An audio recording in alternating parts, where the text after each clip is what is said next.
Essa série de vídeos começou com uma revisão bibliográfica em que a gente falou do Adam Smith e outros autores que são do começo do período industrial.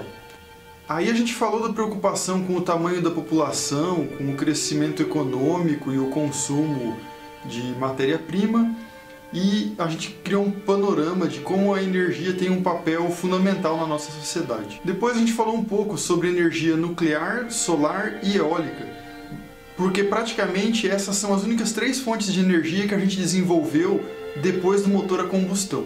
Eu pensei em fazer os vídeos nessa sequência justamente para preparar o terreno para esse vídeo aqui.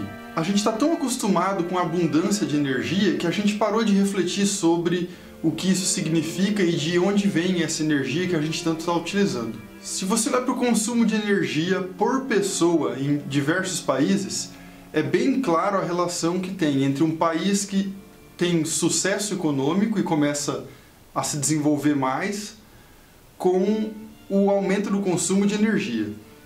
Um país mais pobre é um país que consome menos energia por pessoa. Um país mais rico consome mais energia por pessoa. Nesse sentido, a gente quase não para pensar que, na verdade, a humanidade já teve energia renovável, ou quase só energia renovável um dia.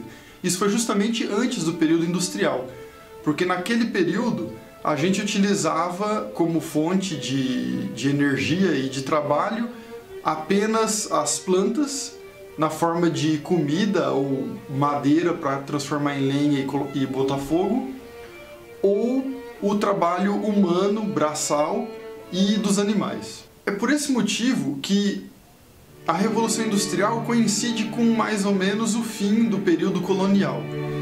Se você vai para o mapa mundi das colônias europeias, espanhola, francesa, britânica, belga e entre outras, você vai ver que elas chegaram a ocupar praticamente todos os continentes do planeta. Então quase toda a terra disponível estava sob controle de algum desses impérios. Eles precisavam fazer isso porque, já que a única fonte de energia era o sol, que poderia ser absorvido pelas plantas para produzir biomassa, e a única fonte de trabalho era o trabalho braçal, já que não haviam os motores, então eles precisavam de impérios enormes. E isso acabou justamente com a Revolução Industrial. Para você ter uma ideia, primeiro a gente começou a usar o carvão, depois a gente começou a usar o petróleo, e foi por causa do petróleo que a gente começou a ter tanta máquina, carros, tratores e caminhões. Nesse artigo aqui, por exemplo, os autores mostram que em 1918, quando estava acabando a Primeira Guerra Mundial, os Estados Unidos tinham 25 milhões de cavalos. Esses animais consumiam 1/4 da produção agrícola do país. Então os tratores começaram a se proliferar, e à medida que a frota de tratores cresceu, os cavalos foram sendo substituídos e não tinham mais uso para a sociedade.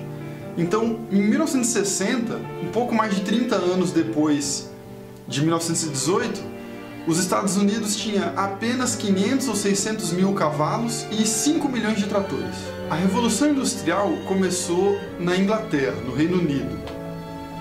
E isso não aconteceu por acaso. O Reino Unido é uma ilha, e naquela época, por volta de 1700, a população do país já era de alguns milhões de habitantes, e isso dava uma densidade demográfica comparável à que o Brasil tem hoje. Então, o número de pessoas por quilômetro quadrado era mais ou menos o mesmo na Inglaterra em 1700 e no Brasil em 2015. E isso significava mais ou menos o seguinte para o Reino Unido na época: se eles não encontrassem um outro jeito de aumentar a produção de alimento e combustível, eles não iam ter como manter a sociedade deles funcionando do jeito que eles estavam tentando fazer. Não ia ter lenha para todo mundo. Nesse cenário, então, quando você não tinha mais lenha lá na Inglaterra em 1700, você encontrava em alguns locais um tipo de pedra, que era o carvão mineral, e ela funcionava mais ou menos como lenha. Então, a Revolução Industrial aconteceu por uma necessidade, não por uma vontade de passar a utilizar o carvão como fonte de energia. No começo, inclusive, isso não era bom, porque para você tentar usar carvão mineral em casa, ele produz muito mais fumaça e fuligem do que a lenha convencional. Então não era nada agradável ter que ficar substituindo a lenha por aquilo. Mas é claro que tinha que ter alguma vantagem.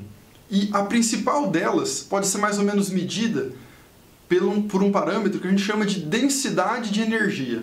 É quanto de energia eu tenho em 1 kg de combustível. Se você olhar para a madeira, para a lenha, você vai ter, se ela estiver bem seca, se for seca no sol por alguns meses, você vai conseguir ter algo como 4 kWh de energia em 1 kg de madeira. Se você for olhar para o etanol, o álcool que a gente usa nos carros, que a gente consegue produzir ele a partir de biomassa, a densidade de energia é um pouco maior, é de uns 7 kWh por quilo. Porém, a gente tem que produzir o álcool, não tem ele pronto em nenhum lugar. Então, no Reino Unido, quando começaram a explorar os combustíveis fósseis, isso trouxe uma vantagem para eles, porque o carvão mineral tem 8 kWh por quilo de energia, então é o dobro da lenha.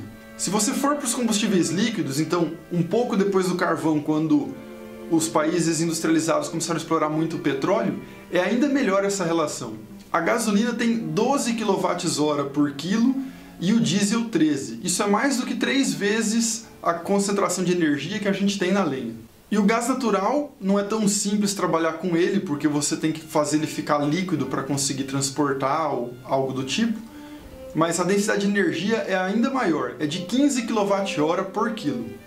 Então, o ponto fundamental para entender por que os combustíveis fósseis são tão extensivamente utilizados no mundo hoje é que a densidade de energia é muito alta.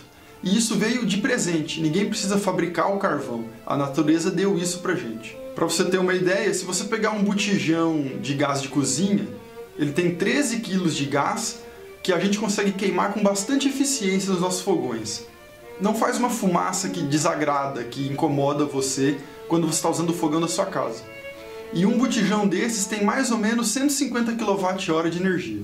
Então, por uma série de motivos, o principal deles talvez seja a poluição e as mudanças climáticas que isso estão produzindo no planeta, a gente quer parar de queimar carvão. E junto com isso, a gente também tem o segundo problema, porque as reservas de gás e petróleo não vão durar para sempre. O carvão polui muito mais do que o gás e o petróleo, só que ele é muito mais abundante que os dois também.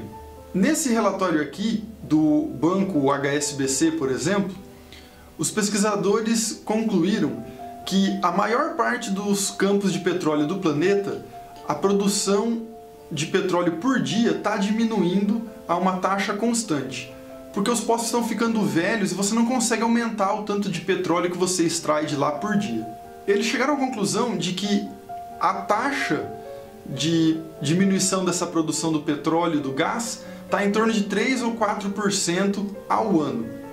E um ano após o outro, 3, 4% não significa tanta coisa. Mas se você pegar um período de 20 anos, então projetar o que vai acontecer em 2040, a gente vai ter 40 milhões de barris de petróleo por dia a menos de disponibilidade desses campos que já estão funcionando hoje.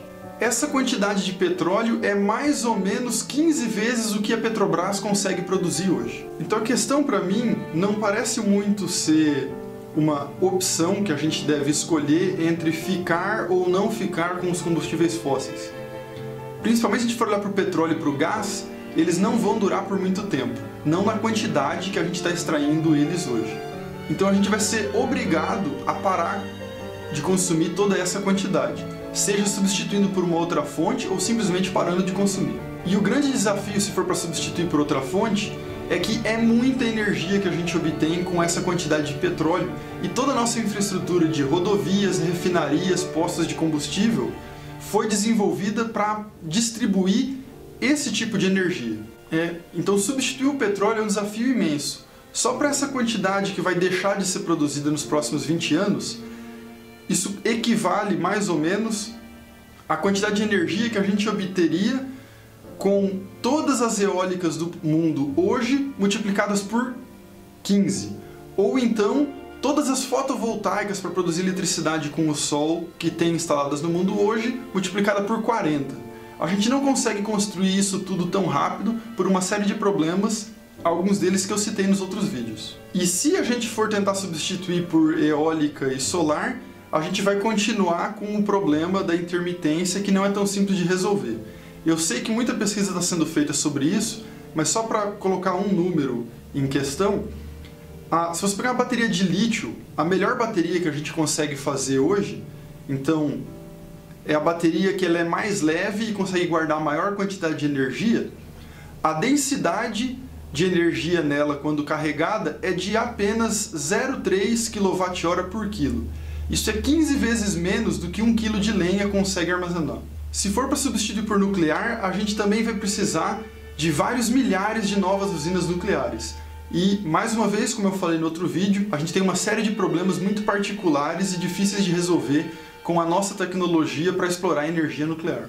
Então, a partir de tudo isso que eu resumi nesses vídeos até agora, a minha conclusão é que a gente saiu do período colonial e avançou para o período industrial porque a gente encontrou esse tipo de energia que tinha uma qualidade muito melhor, porque ela era mais densa. Aí ninguém mais precisava ter um território extenso ou uma população enorme sob o seu controle para ter poder. Nos últimos séculos, o que aconteceu foi que mais poder significou ter mais máquinas e mais combustível disponível. Se aconteceu uma mudança estrutural quando a gente passou da lenha para o carvão, para o petróleo e para o gás, o que vai acontecer com a nossa estrutura organizacional da humanidade como um todo se a gente precisar passar para um outro tipo de fonte ou simplesmente não puder mais contar com toda essa abundância de energia dos combustíveis fósseis? Então, a partir de agora, a série de vídeos vai começar a direcionar um pouco mais a discussão para o sentido de o que a gente sabe sobre possíveis alternativas para organizar a nossa sociedade se a gente não tiver tanto combustível fóssil disponível. E é sobre isso que a gente começa a falar, citando alguns pesquisadores e seus trabalhos sobre esse tema.